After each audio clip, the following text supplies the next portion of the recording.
Chenchalguda jail అయితే కొంత ఇబ్బందికరమైన పరిస్థితి ఉంటుంది. సిటీ మధ్యలో ఉంది కాబట్టి ఆయన చూడటానికి వచ్చే ఫ్యాన్స్తో నానా హడావుడిగా ఉంటుంది కాబట్టి ట్రాఫిక్ జామ్ అయి ప్రజలు ఇబ్బంది పడతారన్న ఉద్దేశం. అది కూడా జైలు లోపల ఫెసిలిటీస్ కూడా కొంత తక్కువగా ఉంటాయి.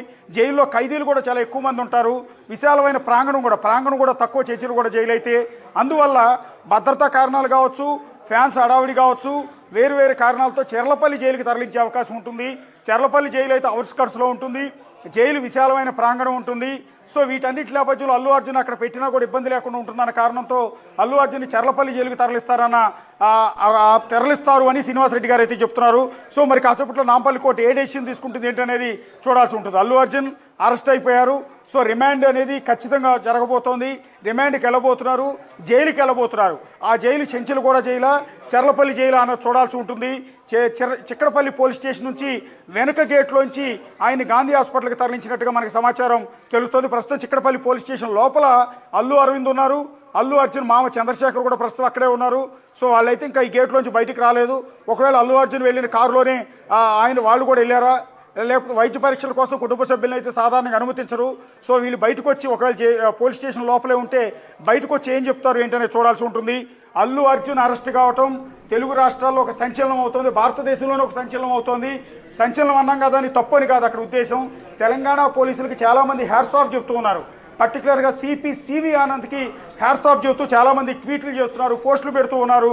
ఎందుకంటే తెలంగాణ పోలీసుల ముందు, హైదరాబాద్ పోలీసుల ముందు సామాన్యుడు, ధనవంతుడు, వ్యాపారవేత్త, స్టార్ హీరో అనే ఏమీ లేవు.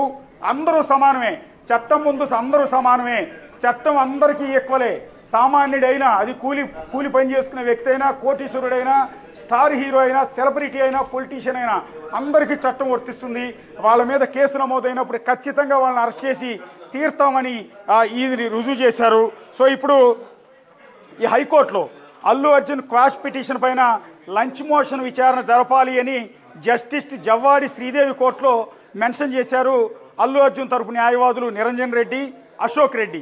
ఈ నిరంజన్ రెడ్డి, అశోక్ రెడ్డి ఇద్దరు కూడా క్వాష్ పిటిషన్ వేశారు అల్లు అర్జున్ తరపున. చాలా స్ట్రాంగ్ అడ్వకేట్లు వీళ్ళు. వైఎస్ఆర్ కాంగ్రెస్ పార్టీ తరపున అంటే జగన్ కేసుల్ని వాదిస్తూ ఉంటారు నిరంజన్ రెడ్డి, అశోక్ రెడ్డి. అంటే చాలా పెద్ద లాయర్లు అని అర్థం. సో జగన్ కేసులు వాదించిన నిరంజన్ రెడ్డి, అశోక్ రెడ్డి ఇప్పుడు అల్లు అర్జున్ తరపున క్వాష్ పిటిషన్ వేశారు.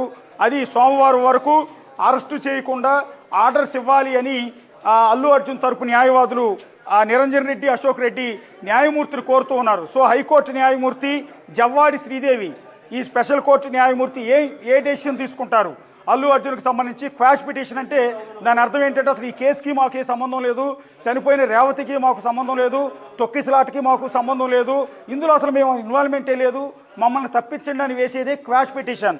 సో క్వాష్ పిటిషన్లో ఇప్పుడు వేశారు కాబట్టి అందులోని వాళ్ళు అడుగుతున్నది ఏంటంటే సోమవారం వరకు అల్లు అర్జున్ అరెస్ట్ చేయకుండా ఆదేశాలు ఇవ్వాలని వాళ్ళు కోరారు. ఆల్రెడీ అరెస్ట్ అయిపోయింది.